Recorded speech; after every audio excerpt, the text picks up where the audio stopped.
সিরাজগঞ্জ শাহাদাতপুরে জেলা বিএনপির উপদেষ্টা ডক্টর এম এ মুহিতের শাহাদাতপুরের দুটি বাড়ি ভাঙচুর ঘটনায় ভাঙচুর ও বিস্ফোরক আইনে গ্রেফতারকৃত সিরাজগঞ্জ ৬ শাহাদাতপুর আসনের সাবেক সংসদ সদস্য চয়ন ইসলামের রিমান্ড আবেদন নামঞ্জুর করে ৩ দিনের জন্য জেল গেটে জিজ্ঞাসাবাদের আদেশ দিয়েছেন আদালত। বুধবার তাকে শাহাদাতপুরে আমলিদ আদালতে হাজির করে ১০ দিনের রিমান্ড আবেদন করে পুলিশ।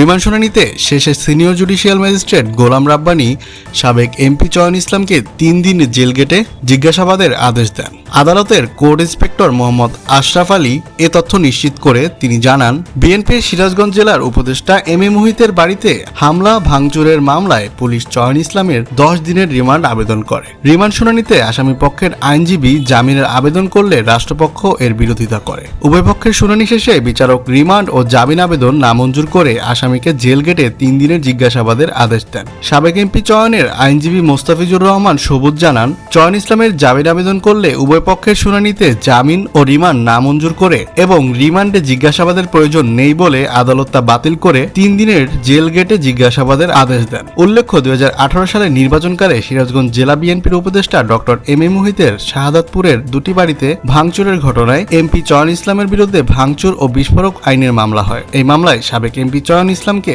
গত ১০ ফেব্রুয়ারি রাতে গাজীপুরের শ্রীপুর তেলিহাটি ইউনিয়নের টেপিরবাড়ি মাটির মসজিদ এলাকার একটি বাড়ি থেকে গ্রেফতার করে তাকে আদালতে প্রেরণ করে থানা পুলিশ। পরে আদালতের বিচারক তাকে কারাগারে পাঠানোর আদেশ দেন।